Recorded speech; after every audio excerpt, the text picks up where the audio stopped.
dapat digunakan di Indonesia saat ini, mengingat teknologinya ini masih terbatas sehingga dapat menimbulkan kekecewaan bagi pelanggan saat menggunakannya.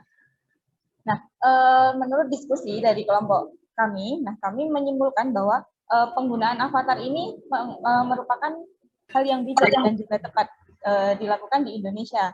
Nah, karena perusahaan yang menggunakan avatar ini dibandingkan dengan perusahaan yang tidak menggunakan avatar, mereka memiliki respon yang cepat, sehingga menimbulkan kepuasan tersendiri bagi konsumen. Nah, saya akan memberikan contoh. Nah, contohnya ini adalah avatar dari Bank Mandiri, yaitu namanya Mita. Nah, Mita ini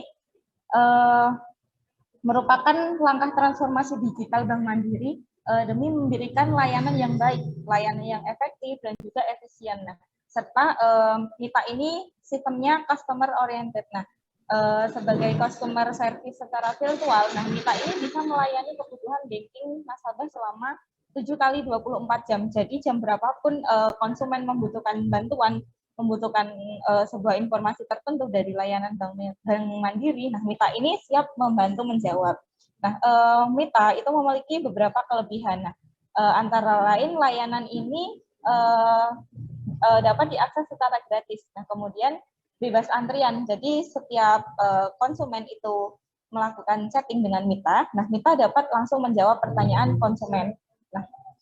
Selanjutnya konsumen ini dapat melakukan interaksi dengan Mita dengan menggunakan bahasa sehari-hari.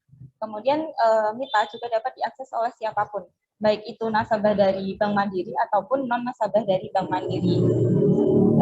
Selain itu, saat ini kan digitalisasi itu mutlak diperlukan. Apabila sebuah bisnis ini ingin berkembang secara luas, sehingga customer service itu penting bagi pembeli, karena misalkan kita jadi pembeli, kita ingin bertanya mengenai produk suatu perusahaan, kita kan tentunya membutuhkan respon yang cepat.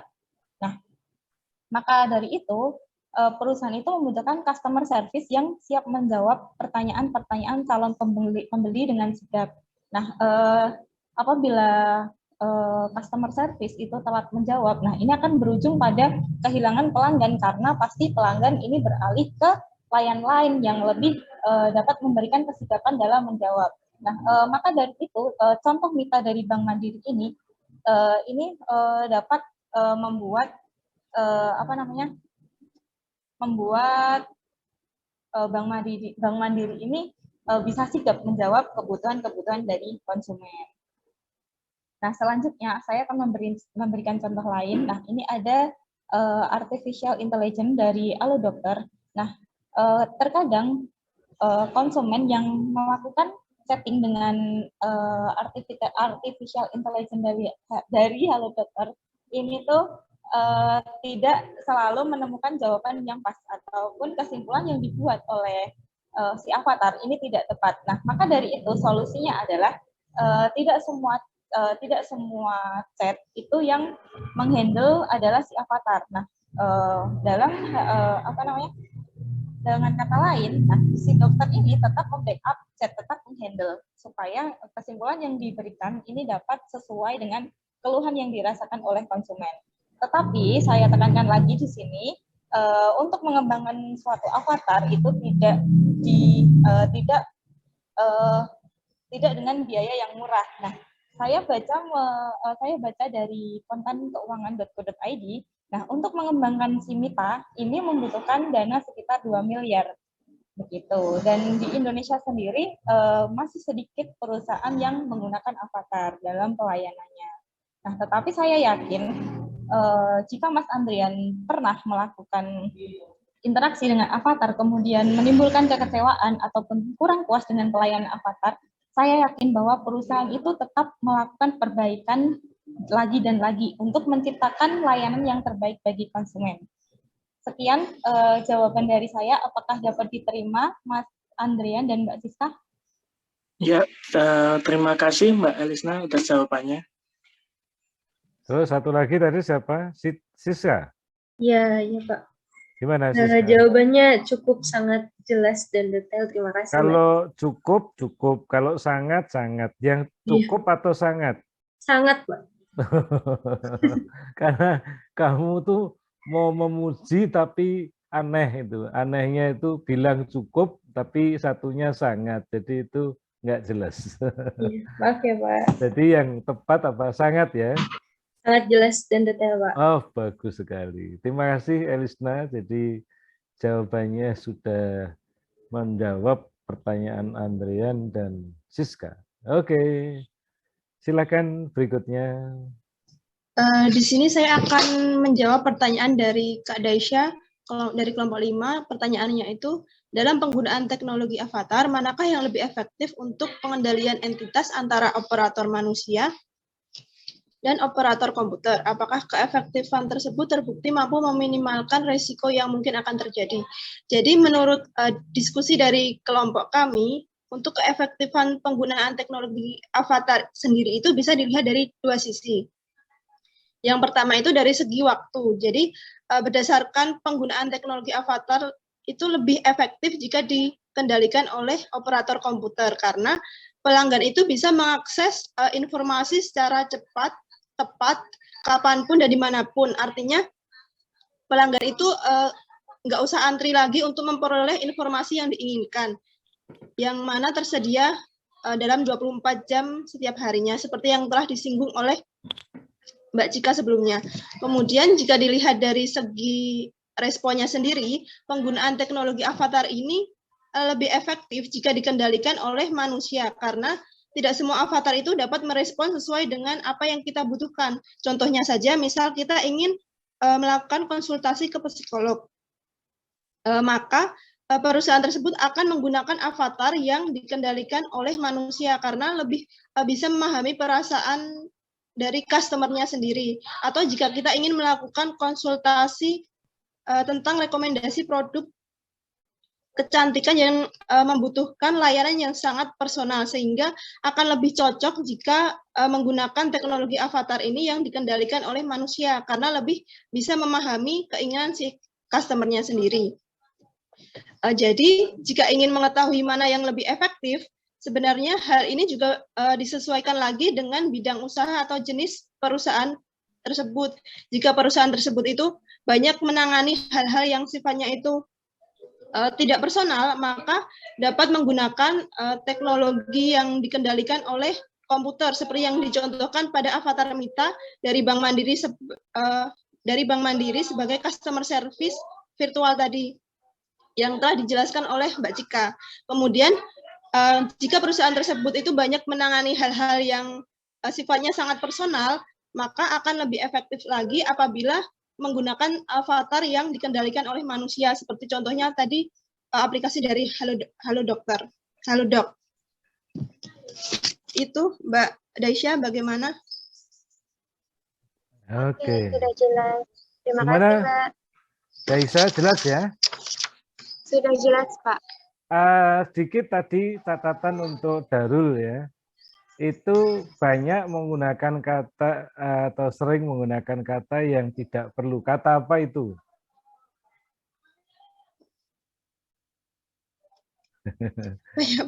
Darul, apa? Kata sendiri.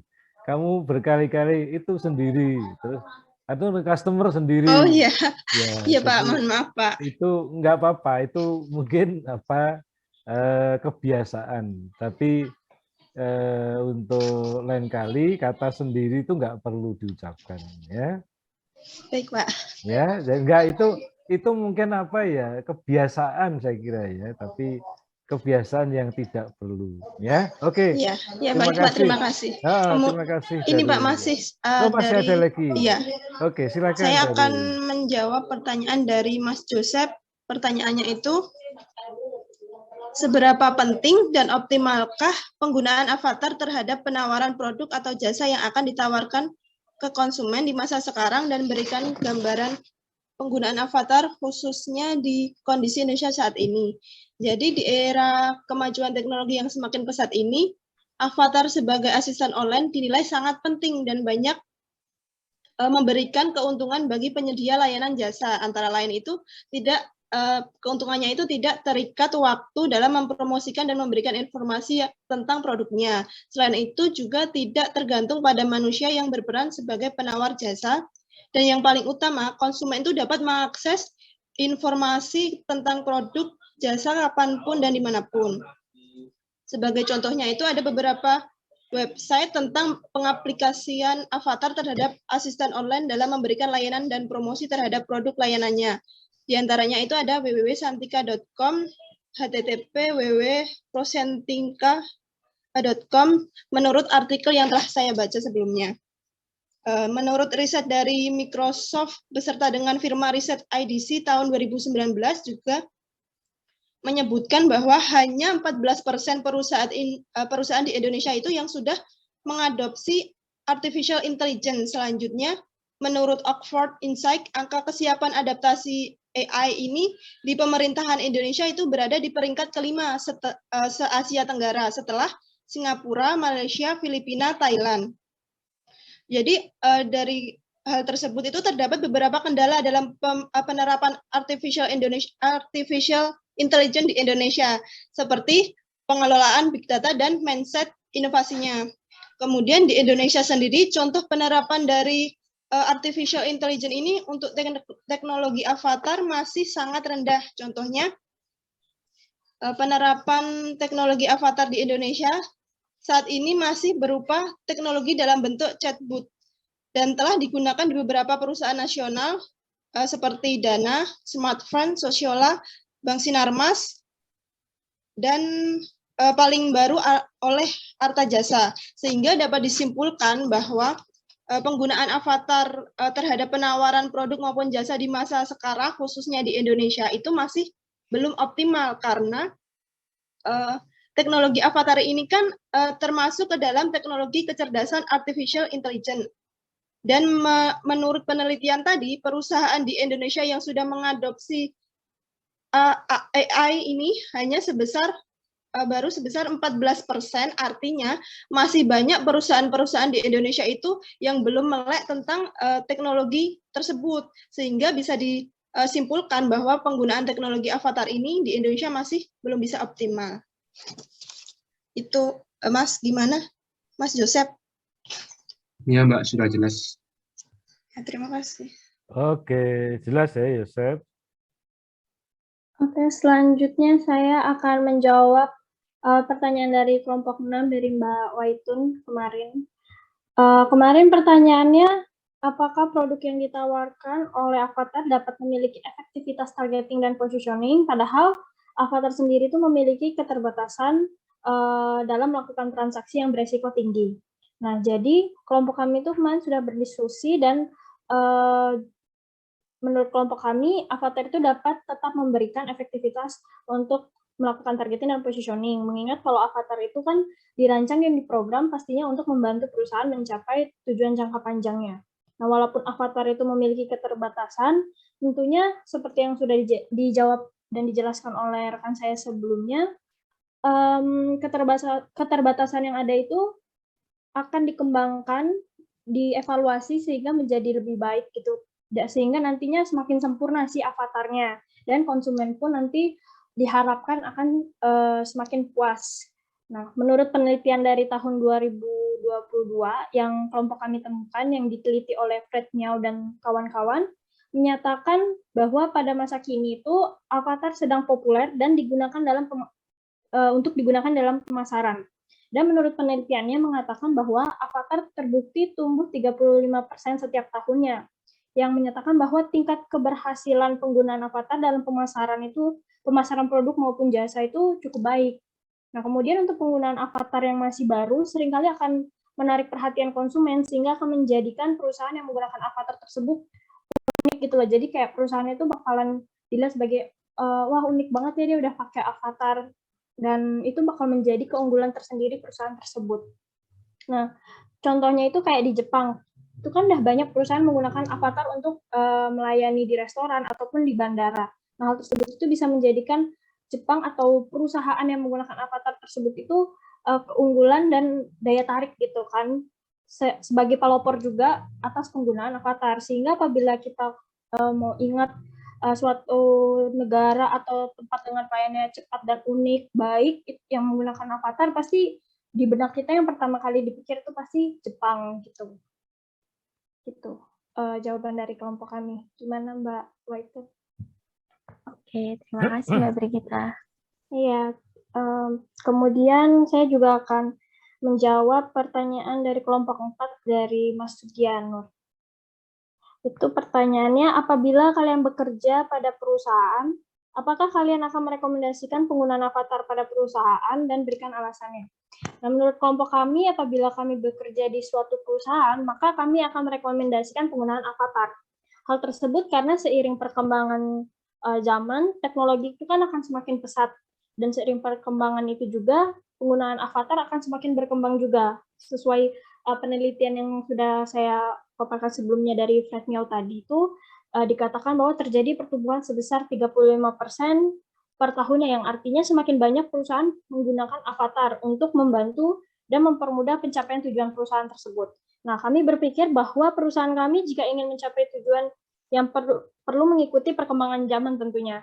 Nah, bayangkan apabila nanti di masa depan itu hampir semua perusahaan dan semua sektor itu udah pakai avatar, tapi perusahaan tempat kami atau kita nanti bekerja itu masih pakai cara tradisional, maka konsumen juga akan merasa kurang puas dan memunculkan stigma atau pikiran bahwa perusahaan kami itu kayak kurang update gitu loh.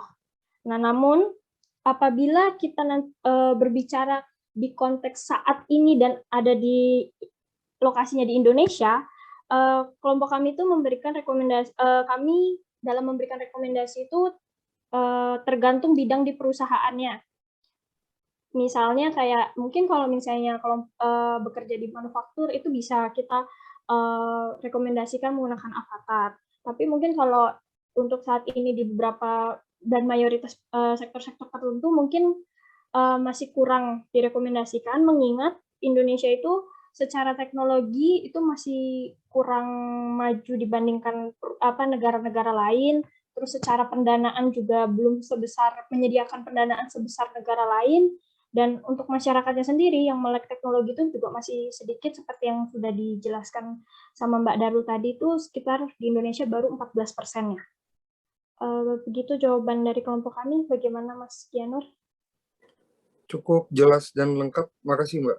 Ya, makasih. Baik, selanjutnya saya akan mewakilkan teman-teman saya untuk menjawab pertanyaan dari Mas Eko. Kebetulan di sini ada 3 pertanyaan dari Mas Eko. Yang pertama yaitu efek ketergantungan avatar terhadap konsumen. Nah, seperti yang sudah dijelaskan oleh teman saya tadi, lebih efektif, walaupun lebih efektif menggunakan yang dikendalikan oleh manusia, nah, dan juga tergantung oleh jenis bisnisnya, tapi ketika konsumen ini udah nyaman dan juga ketergantungan menggunakan teknologi avatar dibandingkan dengan operator manusia, perusahaan ini akan lebih fokus untuk mengembangkan avatarnya. Nah, oleh karena itu, perusahaan akan melakukan adanya pengurangan karyawan. Itu efek dari ketergantungan avatar. Kemudian pertanyaan selanjutnya yaitu tujuan avatar memanusiakan merek. Tujuan avatar memanusiakan merek ini untuk memberikan pengalaman yang lebih baik kepada konsumen dan juga dapat menghasilkan pelanggan yang setia. Kenapa? Karena pengalaman pelanggan yang lebih baik itu akan menghasilkan kepuasan pada pelanggan itu tersebut. Kalau misalnya pelanggan ini puas, maka mereka itu akan terdorong untuk melakukan transaksi yang berulang-ulang. Untuk pertanyaan terakhir, yaitu seberapa jauh avatar kira-kira dapat mempertahankan produk perusahaan.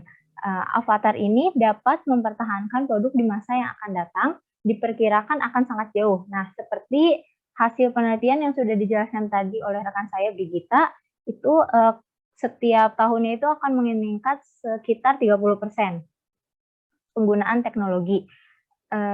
Kemudian karena teknologi ini akan semakin berkembang dan perusahaan itu akan selalu mengikuti perkembangan teknologi yang ada. Jadi maka avatar ini akan dapat mempertahankan produknya sangat jauh. Nah, contohnya di Indonesia saat ini kan pemasaran menggunakan teknologi avatar itu menjadi hal yang asing. Tapi bisa saja di masa yang akan datang, hal ini menjadi hal yang lumrah. Gitu. Seperti itu, Mas Eko. Ya, terima kasih, Mbak. Sekian pertanyaan jawaban dari Pertanyaan kelompok. siapa saja tadi, Siva, selain Eko? Kalau dari Shiva, Eko semua, Pak. Mas Eko semua, tiga-tiganya. Oh, Iya, Eko Pak. serakah ya, pertanyaan 3 ya. Iya. Sekian, Iya, iya, Pak. iya. Mohon maaf, Pak. Iya, nggak apa-apa. Bagus, Terima kasih, bagus, Pak. bagus. Oke. Apakah masih ada pertanyaan yang belum terjawab? Sudah semua, Pak, sepertinya. Sudah ya? Oke. Menarik ya topik tentang avatar ya, karena relatif baru dan tentu menjadi perhatian banyak pihak yang tertarik untuk mengetahui lebih lanjut, tetapi sudah ada penelitian-penelitian yang komprehensif penggunaan avatar itu di negara-negara yang sudah maju. Ini selalu menjadi tantangan tersendiri bagi dunia usaha di Indonesia. Tetapi boleh dikata kecepatan perkembangan teknologi itu boleh dikata nggak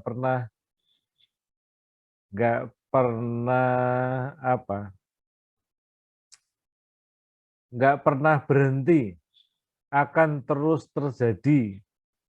Dan kalau saudara tidak mengikuti perkembangan itu, maka pasti akan tertinggal. Jadi pesan saya ya selalu keep in touch dengan setiap perubahan yang terjadi.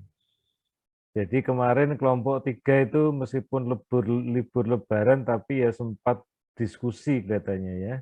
Jadi sempat, dan itu tidak masalah karena sekarang eranya era teknologi sehingga bisa dikomunikasikan setiap waktu ya, bahkan lokasi yang berbeda-beda ya. Jadi itulah kenyataan yang kita hadapi ya. Selanjutnya, sebelum masuk ke topik diskusi, saya akan sharing sedikit untuk materi yang perlu dikenali, yaitu topik mengenai